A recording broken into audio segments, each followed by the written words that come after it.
السلام علیکم ورحمۃ اللہ وبرکاتہ۔ الحمد للہ وکفی وسلام علی عبادہ الذین اصطفی، اما بعد۔ اعوذ باللہ من الشیطان الرجیم، بسم اللہ الرحمن الرحیم۔ قل ان صلاتی ونسکی ومحیای ومماتی للہ رب العالمین لا شریک لہ وبذلک امرت وانا اول المسلمین، صدق اللہ العظیم۔ رب اشرح لی صدری ویسر لی امری واحلل عقدۃ من لسانی یفقهوا قولی، سبحانک لا علم لنا الا ما علمتنا انک انت العلیم الحکیم۔ درود شریف پڑھ لیں۔ اللهم صل على محمد وعلى آل محمد كما صليت على إبراهيم وعلى آل إبراهيم إنك حميد مجيد۔ اللهم بارك على محمد وعلى آل محمد كما باركت على إبراهيم وعلى آل إبراهيم إنك حميد مجيد۔ گرامی قدر علماء کرام، بزرگان محترم اور میرے پیارے دوستو، اللہ کا ہم سب پر بہت بڑا احسان اور بہت بڑا کرم ہے کہ اللہ نے ہم سب کو مسجد میں اپنے گھر میں جمع فرمایا۔ دعا کرو اللہ ہم سب کے جمع ہونے کو قبول فرمائے۔ اور میرے پیاروں، یہ مبارک دن ہے، انعام کا دن ہے۔ اللہ سے دل سے دعا کر لو، اللہ تو نے اپنے فضل و کرم سے جیسے ہمیں مسجد میں جمع فرمایا، اللہ کے لیے کوئی مشکل نہیں، اللہ ہم سب کو جنت الفردوس میں بھی جمع فرمائے۔ لیکن میرے پیاروں، مجھے مختصر سے وقت میں آپ کو بتلانا یہ ہے، اللہ نے ہم پر انعام فرمایا ہے، لیکن اس وقت دنیا کے جو حالات ہیں، جن حالات کا ہم مقابلہ کرتے ہیں، آخر وہ حالات پیدا کیوں ہوئے ہیں؟ قربانی کی داستانیں ہم ہر سال سنتے ہیں، اللہ ہم سب کو عمل کی توفیق نصیب فرمائے۔ حدیث پاک میں موجود ہے، حضرت نبی کریم صلی اللہ علیہ وسلم عید الاضحیٰ کے دن یعنی بقر عید کے دن تشریف فرما ہے، صحابہ کرام کا مجمع موجود ہے۔ ہمارے نبی نے صحابہ کرام سے فرمایا، میرے صحابہ کرام، اس دن میں قربانی سے بہتر کوئی عمل نہیں ہے، لیکن حدیث پاک میں آگے کیا بات بیان فرمائی؟ ہاں، کسی نے اپنے ٹوٹے ہوئے تعلق کو جوڑ دیا، اپنے رشتہ داروں سے تعلق ٹوٹ چکا تھا، اس تعلق کو جوڑ دیا، یہ قربانی سے بھی افضل عمل ہے۔ لیکن میرے پیاروں، مجھے اس وقت بتلانا یہ ہے، آج چونکہ ہمارے لیے اللہ پاک نے خوشی کا دن ہمیں نصیب فرمایا، لیکن اس خوشی کے دن کے آنے کے باوجود ہم کورونا وائرس کا مقابلہ کرتے چلے جا رہے ہیں۔ دنیا کے حالات ہمارے سامنے ہیں۔ آج ہم نماز کے لیے مسجد میں بیٹھے ہیں، مسجد میں بیٹھنے کی کیفیت ہمارے سامنے ہے۔ آخر ان حالات کا مقابلہ ہم کیسے کر سکتے ہیں؟ اللہ ہم سب کو عمل کی توفیق نصیب فرمائے۔ اور میرے پیاروں، حالات پیدا کرنے والا بولو کون؟ ایک اللہ ہے، اور دور کرنے والا بھی کون؟ ایک اللہ۔ اللہ قرآن کریم میں فرماتے ہیں، ما صابکم من مصیبت فبما کسبت ایدیکم وَيَعْفُو عَن كَثِيرٍ۔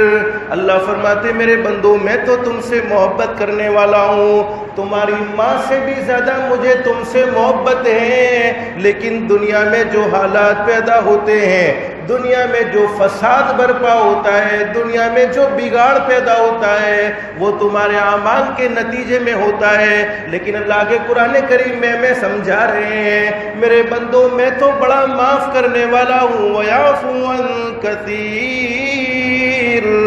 اگر ہم سچے دل سے اللہ سے معافی مانگ لے، الہ العالمین، ہم کمزور ہیں، ہم امتحان کے قابل نہیں ہیں، ہم آزمائش کے قابل نہیں ہیں، الہ العالمین تو حالات کو دور فرما دے۔ اگر ہم سچے دل سے اللہ سے دعا مانگیں گے، اللہ پاک ہماری دعا کو ضرور قبول کرنے والا ہے۔ لیکن میرے پیاروں، حالات کا مقابلہ کیسے کرنا ہے؟ حضرت شیخ سعدی رحمۃ اللہ علیہ، علماء جانتے، بڑے زبردست ولی کامل ہیں، جن کی کتابیں فارسی زبان میں مدرسوں میں پڑھائی جاتی ہے۔ حضرت شیخ سعدی رحمۃ اللہ علیہ فرماتے ہیں میں نے اپنی زندگی میں 2 آدمیوں کو تلاش کیا لیکن کبھی نہیں پایا۔ حضرت شیخ سعدی فرماتے ہیں میں زندگی میں بہت گھما ہوں، میں نے بہت سفر کیے ہیں، لیکن میں نے اپنی زندگی میں 2 آدمیوں کو تلاش کیا، وہ 2 آدمی مجھے اپنی زندگی میں کبھی نہیں ملے۔ نمبر 1 جس نے اللہ کی راہ میں کچھ خرچ کیا ہو، جس نے صدقہ کیا ہو، جس نے کسی کے ساتھ احسان کا معاملہ کیا ہو، جس نے کسی کے ساتھ بھلائی کا معاملہ کیا ہو اور وہ فقیر بن گیا ہو۔ حضرت شیخ سعدی فرماتے ایسا کبھی نہیں ہوا، بلکہ جس نے اللہ کی راہ میں مال لٹایا، جس نے صدقات و خیرات کیا، وہ دن بھر دن امیر بنتا چلا گیا، امیر بنتا چلا گیا۔ تو میرے بھائیو اگر ہم حالات کا مقابلہ کرنا چاہتے ہیں، چونکہ آج تو موجود بھی ہیں اور یہ باتیں ہمیں سنائی جاتی ہیں کہ یہ بیماری جو پھیلی ہوئی ہے اس کی کوئی دوا نہیں ہے، لیکن حدیث میں فرمایا نبی کریم صلی اللہ علیہ وسلم نے تم اپنے بیماروں کا علاج صدقے سے کیا کرو۔ اس لیے میرے بھائیوں جتنا بھی ہو سکے دل کھول کر صدقہ کرنے کا اہتمام کرے۔ اور یہ عید کے مبارک دن میں بہت سی مرتبہ ہوتا ایسا ہے ہمارے گھر پر قربانی ہوتی ہے اور ہمارے پڑوس کا ایک بیچارہ غریب آدمی جس کے گھر میں گوشت پہنچتا تک نہیں ہے، اور ایسے حالات بھی سننے کو آئے ہیں کہ عید کے دن اس نے اپنے گھر میں سبزی پکائی ہے۔ تو میرے بھائیوں پڑوسیوں کے ساتھ بھی حسن سلوک ہونا چاہیے۔ حالات کا مقابلہ کسی کے ساتھ احسان کر کے کرو، کسی کے ساتھ حسن سلوک کر کے کرو۔ اور ایک حدیث میں کیا فرمایا نبی کریم صلی اللہ علیہ وسلم نے، میرا جو بھی امت کی صدقات و خیرات کرے، چاہے دین میں کرے چاہے رات میں کرے، حدیث میں ہمارے نبی حضرت محمد الرسول اللہ صلی اللہ علیہ وسلم نے ارشاد فرمایا اللہ رب العالمین اسے 3 خطرناک آفتوں سے، 3 خطرناک مصیبتوں سے محفوظ رکھتے ہیں۔ نمبر 1 جس نے صدقہ کیا، چاہے دین میں کیا چاہے رات میں کیا، پڑوسی کے ساتھ حسن سلوک کا معاملہ کیا، صلہ رحمی کا معاملہ کیا۔ نمبر 1 وہ زہریلے جانور کے ڈسنے سے، زہریلے جانور کی تکلیف سے محفوظ رہے گا۔ جیسے بہت سی مرتبہ سانپ نکل آتے، بارش کے موسم میں بچھو نکل آتا ہے اور وہ تکلیف پہنچا دیتا ہے، لیکن ہمارے نبی نے اپنی سچی زبان مبارک سے بیان فرمایا صدقہ کرنے والا، خیرات کرنے والا وہ زہریلے جانور کی تکلیف سے محفوظ رہتا ہے۔ اور دوسری بات بیان فرمائی نبی کریم صلی اللہ علیہ وسلم نے جو اللہ کی راہ میں خیرات کرتا رہے گا، جو صدقہ کرتا رہے گا، جو اپنے پڑوسیوں کا خیال رکھے گا، جو غریبوں کا خیال رکھے گا، حدیث میں ہمارے نبی نے فرمایا وہ دیوار کے نیچے گر کر اور چھت گر گئی، دیوار گر گئی اور اس کے نیچے دب کر مرنے سے محفوظ رہے گا۔ میرے بھائیو زلزلہ اللہ کی طرف سے آتا ہے، بولو زمین کو حرکت دینے والا کون؟ ایک اللہ کی ذات ہے، اللہ حفاظت فرمائے۔ لیکن اگر زلزلہ آ گیا، دیوار گر گئی، چھت گر گئی، تو صدقہ کرنے والا، حسن سلوک کا معاملہ کرنے والا، بھلائی کا معاملہ کرنے والا دیوار کے نیچے اور چھت کے نیچے دب کر مرنے سے محفوظ رہے گا۔ اور تیسری بات بیان فرمائی نبی کریم صلی اللہ علیہ وسلم نے جو غریبوں کا خیال رکھے گا، جو صدقات و خیرات کرے گا، جو لوگوں کے ساتھ حسن سلوک کا معاملہ کرے گا، ہمارے نبی حضرت محمد الرسول اللہ صلی اللہ علیہ وسلم ارشاد فرماتے ہیں اللہ پاک اسے اچانک کی موت سے محفوظ رکھے گا۔ جیسے بعض دفعہ ہوتا ایسا ہے کوئی حادثہ پیش آ گیا، ہمیں احساس بھی نہیں تھا، ہمیں پتہ بھی نہیں تھا اور اچانک کی موت آ گئی، تو ہمارے نبی نے فرمایا صدقہ کرنے والا اچانک کی موت سے محفوظ رہتا ہے، بلکہ اللہ پاک اسے عزت والی، ایمان والی اور کلمے والی موت نصیب فرماتے ہیں، چاہے وہ موت کسی بھی شکل میں آوے۔ اگر کورونا وائرس کی بیماری سے بھی مر گیا تو علماء جانتے، حدیث پاک میں فرمایا نبی کریم صلی اللہ علیہ وسلم نے وہ شہید مرا ہے۔ لیکن میرے بھائیوں اگر ہم بیماری کا مقابلہ کرنا چاہتے، حالات کا مقابلہ کرنا چاہتے، بعض دفعہ جانی عبادتیں بڑی مشکل ہوتی ہے، جیسے روزانہ تہجد کی نماز میں اٹھنا ہمارے لیے بڑا مشکل ہے، روزانہ چاشت کا اہتمام کرنا ہمارے لیے بڑا مشکل ہے، روزانہ اوابین کا اہتمام کرنا ہمارے لیے بڑا مشکل ہے، تو اللہ کو راضی کرنے کے لیے مالی عبادت بھی کی جا سکتی ہے، یعنی مال خرچ کر کے بھی اللہ کو راضی کیا جا سکتا ہے۔ تو حضرت شیخ سعدی رحمۃ اللہ علیہ فرماتے سب سے پہلا آدمی وہ جس نے اپنی زندگی میں مال خرچ کیا ہو، کسی کے ساتھ بھلائی کا معاملہ کیا ہو، کسی کے ساتھ حسن سلوک کا معاملہ کیا ہو اور وہ فقیر بن گیا ہو، میں نے اپنی زندگی میں ایسا آدمی نہیں دیکھا۔ اور دوسرا حضرت شیخ سعدی رحمۃ اللہ علیہ فرماتے ہیں جس نے کسی پر ظلم کیا ہو، جس نے کسی پر زیادتی کی ہو اور وہ اللہ کی پکڑ سے بچ گیا ہو، ویسا آدمی بھی میں نے اپنی زندگی میں کبھی نہیں دیکھا۔ یعنی ظالم کو اللہ ضرور پکڑتے ہیں، ظالم کو اگرچہ ڈھیل ملتی ہے لیکن اس پر پکڑ ضرور آتی ہے۔ اس لیے میرے بھائیو یہ مبارک دن میں نے کہا نا، حدیث میں فرمایا نبی کریم صلی اللہ علیہ وسلم نے فرمایا اس دن میں قربانی سے بہتر بولو بے شک کوئی عمل نہیں ہے، قربانی سے افضل کوئی عمل نہیں ہے، لیکن ہاں کسی نے اپنے ٹوٹے ہوئے رشتے کو کسی سے جوڑ دیا ہو یہ اس سے بھی بہتر عمل ہے۔ تو میرے بھائیوں کسی پر ظلم کرنے والا، کسی پر زیادتی کرنے والا کامیاب ہرگز نہیں ہو سکتا ہے، چاہے اس نے اپنی بیوی پر ظلم کیا ہو، چاہے اس نے اپنے رشتہ داروں پر ظلم کیا ہو، چاہے اس نے اپنے پڑوسیوں پر ظلم کیا ہو، چاہے اس نے اپنے کسی اور رشتہ دار کے ساتھ ظلم کیا ہو، بہرحال ظلم ہے، چاہے کسی جانور پر بھی ظلم کیا ہو، لیکن ظالم کبھی اللہ کی پکڑ سے بچتا نہیں ہے۔ اس لیے میرے بھائیوں اللہ پاک نے خود اپنے لیے بھی ظلم کو حرام کر دیا ہے، اور اللہ فرماتے میرے بندو سن لو میں نے اپنے لیے بھی ظلم کو حرام کر دیا اور میں نے اپنے بندوں کے لیے بھی ظلم کو حرام کر دیا ہے۔ تو کون دو باتوں کے لیے تیاری کرو گے انشاءاللہ؟ نمبر 1 بیماری کا مقابلہ کرنا چاہتے تو صدقہ کرتے رہیں گے، کہو انشاءاللہ۔ اور نمبر 2 ظلم کسی پر نہیں کریں گے، زیادتی کسی پر نہیں کریں گے۔ اور آخر ایک بات آپ کو بتلا دیتا ہوں، نماز کا خاص طور پر اہتمام۔ اتنے حالات کا ہم مقابلہ کرتے ہوئے فجر کی نماز میں ہم دیکھتے ہیں، مسجدوں کی صفوں کا حال دیکھتے ہیں کہ فجر کی نماز میں کتنے مومن بندے ایسے ہیں جو ابھی تک سوئے رہتے ہیں۔ تو میرے بھائیوں اتنے سارے حالات ہمارے سامنے آئے، اتنی ساری پریشانیوں کا ہم مقابلہ کرتے رہے، پھر بھی فجر کی نماز میں ہماری آنکھ نہیں کھلتی تو کب کھلے گی؟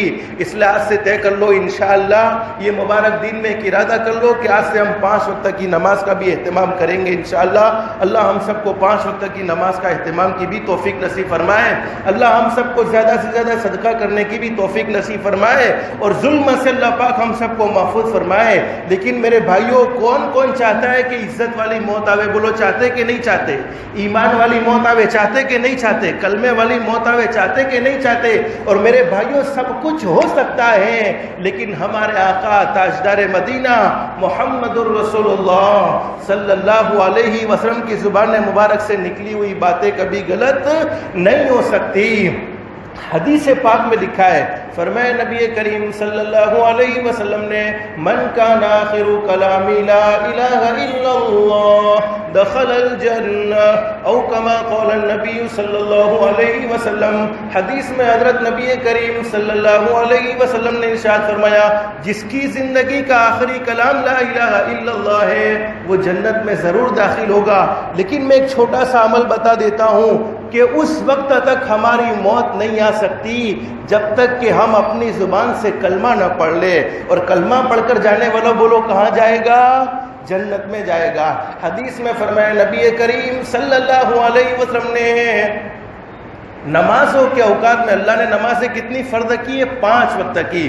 نمازوں کے اوقات میں روح نکالنے والے فرشتے ملک الموت مسجدوں کا معائنہ کرتے ہیں۔ کتنے مومن بندے ایسے ہیں جو 5 وقت کی نماز کا اہتمام کرتے ہیں، صرف جمعہ والے نہیں، صرف عید والے نہیں، صرف رمضان والے نہیں، 5 وقت کی نماز کا اہتمام کرنے والے کتنے مومن بندے ہیں۔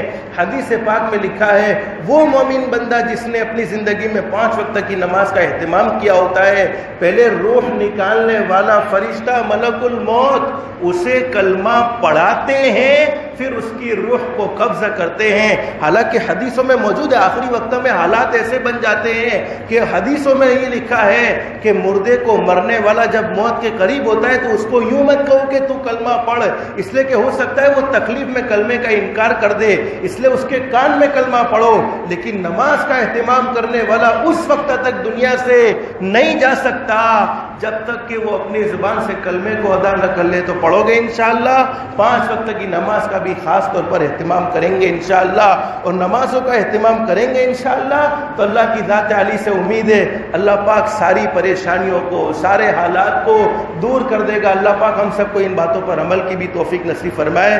اب میرے پیاروں، عید کی نماز کا طریقہ، چونکہ عید کی نماز سال میں 2 مرتبہ آتی ہے اور بھولنے کی بیماری بھی ہے ہمارے اندر کہ کوئی چیز سنتے یاد تو رہتی نہیں ہے، تو جب جا کے سال میں 2 مرتبہ نماز آتی ہے تو اس کا طریقہ بھی بہت سے اللہ کے بندے جن کو یاد ہوتا ہے لیکن بہت سی مرتبہ یاد نہیں ہوتا تو کرتے کیا ہے، بازو والا کیا کرتا ہے تو یوں دیکھتے ہیں یہ کیا کرتا ہے، اس نے کس مرتبہ ہاتھ اٹھایا، اس نے کب ہاتھ اٹھایا، اس طریقے سے چلتے ہیں. لیکن طریقے کو ذہن میں رکھے، کوئی مشکل نہیں ہے. سب سے پہلے نیت. اب نیت کے لیے کوئی لمبی چوڑی نیت کرنے کی ضرورت نہیں ہے. جیسے آج تو بہت لمبا چوڑا، ابھی تم بیٹھے ہو کس لیے بیٹھے ہو، بتاؤ نا کس لیے بیٹھے ہو. عید کی نماز ادا کرنے کے لیے نیت ہو گئی. اب زبان سے بولنے کی کوئی ضرورت نہیں ہے، بس دل کے ارادے کا نام نیت ہے، باقی زبان سے الفاظ ادا کرنے کی ضرورت نہیں ہے. لیکن کوئی یوں سمجھے نا ہم کو تو اس میں تسلی نہیں ہے، ہم تو زبان سے بولیں گے، تم کچھ بھی کہو نا، بھلے نے دل کے ارادے کا نام نیت ہے لیکن ہم کو تو زبان سے بولنا ہی بولنا ہے. تو جب زبان سے بولنا ہے تو بولنے کا طریقہ بھی سیکھ لو. میں عید الاضحیٰ کی، اضحیٰ یا بولتے نہیں آتا تو اللہ پاک کو تو ہر زبان معلوم ہے، بقری عید کی 2 رکعت واجب پڑھتا ہوں. 6 زائد تکبیروں کے، زائد بولتے نہیں آتا تو ودھارے کی بول لو، 6 ودھارے کی تکبیروں کے ساتھ منہ میرا قبلے کی طرف، پیچھے اس امام کے. یہ نیت کے کلمات، لیکن بولنے کی کوئی ضرورت اس لیے کہ بولو گے تو غلطی کر بیٹھو گے، اس سے بہتر ہے دل کا ارادہ کر لو تو غلطی بھی نہیں ہوگی اور نماز بھی درست ہو جائے گی. اب یہ نیت کر لی، اس کے بعد سب سے پہلا کام شروع ہوتا ہے تکبیر تحریمہ. یہ ہر نماز کے لیے ضروری ہے. اب پہلی تکبیر تحریمہ جب امام صاحب کہیں گے تو ہر ایک کو اتنی زور سے تکبیر کہنی ہے کہ وہ اپنی آواز کو اپنے کان میں پہنچا سکے، اپنے کان تک وہ آواز کو پہنچا سکے. اگر وہ پہلی تکبیر نہیں کہی گئی تو سمجھو وہ نماز میں داخل ہوا نہیں ہے. اب تکبیر تحریمہ کہیں گے امام صاحب، لیکن میرے پیارے دوستو، امام صاحب نے جب پہلی تکبیر کہی، تکبیر تحریمہ، اب نماز میں داخل ہو گئے. تکبیر کہہ کر ہاتھ باندھنے کے یا اٹھانے کے، بولو کیا کریں گے، یاد تو ہوگا نا آپ کو، کیا کرو گے، ہاتھ باندھ لو گے. پہلی تکبیر کہیں گے، تکبیر کہہ کر امام صاحب تکبیر کہیں گے تو ہاتھ باندھیں گے. پھر پہلی تکبیر کے بعد ہاتھ باندھنے کے بعد ہم کو پڑھنی ہے ثنا. اور ثنا یہ دعا کا نام ہے. بہت سی مرتبہ ثنا سبحانک اللہم یہ غلط ہے. ثنا یہ دعا کا نام ہے. تکبیر کہنے کے بعد ثنا پڑھنی ہے سبحانک اللہم وبحمدک وتبارک اسمک وتعالی جدک ولا الہ غیرک. اس کے بعد امام صاحب دوسری تکبیر کہیں گے اور کانوں تک ہاتھ اٹھا کر ہاتھوں کو چھوڑ دیں گے. تیسری تکبیر کہیں گے، کانوں تک ہاتھ اٹھا کر ہاتھوں کو چھوڑ دیں گے. اور جب چوتھی تکبیر کہیں گے تو کانوں تک ہاتھ اٹھا کر ہاتھوں کو چھوڑنا نہیں ہے، اب ہاتھوں کو باندھ لینا ہے. اس کے بعد سورہ فاتحہ پڑھی جائے گی. سورہ فاتحہ پڑھنے کے بعد سورت پڑھی جائے گی. اسی طریقے سے اور نمازوں میں جیسے ہم رکوع کرتے رکوع کریں گے، اسی طریقے سے 2 سجدے کریں گے. اور جب پہلی رکعت مکمل ہوگی تو دوسری رکعت کے لیے کھڑے ہوں گے امام صاحب، تو ہم کو بھی ساتھ میں کھڑا ہونا ہے. دوسری رکعت میں ہوگا کیا کہ پہلے سورہ فاتحہ پڑھی جائے گی، پھر سورت پڑھی جائے گی. سورت پڑھنے کے بعد امام صاحب پہلی تکبیر کہیں گے، کانوں تک ہاتھ اٹھا کر ہم کو ہاتھوں کو چھوڑ دینا ہے. دوسری تکبیر کہیں گے، کانوں تک ہاتھ اٹھا کر ہم کو ہاتھوں کو چھوڑ دینا ہے.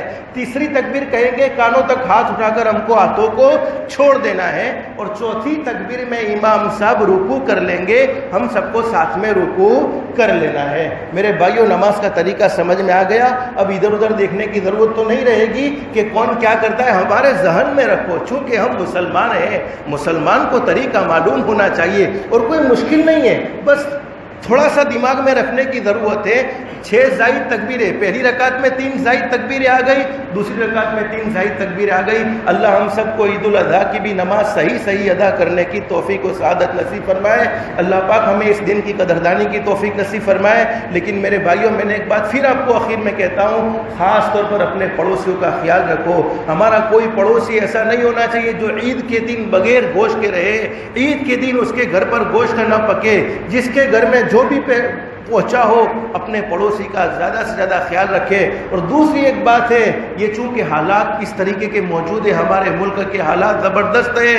کئی مسجدوں میں، کئی علاقوں میں تو ایسا ہوا ہے جہاں نماز کی اجازت نہیں ملی. تو میرے پیارے، واٹس ایپ پر یہ قربانی کے فوٹو اور یہ موبائل میں، چونکہ آج کل سیلفی کا زمانہ ہے، تو یہ موبائل میں ایسی غلیظ حرکتیں ہرگز نہ کریں. ہم یہ سمجھتے ہیں کہ ہم اپنے موبائل کے خود مالک ہیں، ہم نے واٹس ایپ پر جو سینڈ کیا ہم تک محفوظ ہے. میرے پیاروں، سب ان کو معلوم ہوتا ہے ہم نے واٹس ایپ پر کون سا میسج کس کو بھیجا، اس پر بھی نظر ہے. ہم یوٹیوب پر کیا دیکھتے ہیں، اس پر بھی نظر ہے. تو میرے پیاروں، ایسا ہرگز نہ کرے کہ چونکہ ہمارا دین بھی بدنام ہو اور اس کی وجہ سے، خود ہمارے مذہب کی وجہ سے، ہمارے دین کی وجہ سے دوسرے لوگوں کو بھی پریشانی کا سامنا کرنا پڑے. تو میرے بھائیوں، اللہ ہم سب کو عمل کی توفیق نصیب فرمائے. تو اس بات کا بھی خاص طور پر لحاظ رکھیں گے کہ سیلفی کے چکر میں پڑھ کر فوٹو کو شیئر ہرگز نہیں کریں گے. اللہ ہم سب کو عمل کی توفیق نصیب فرمائے. صفحے سیدھی کر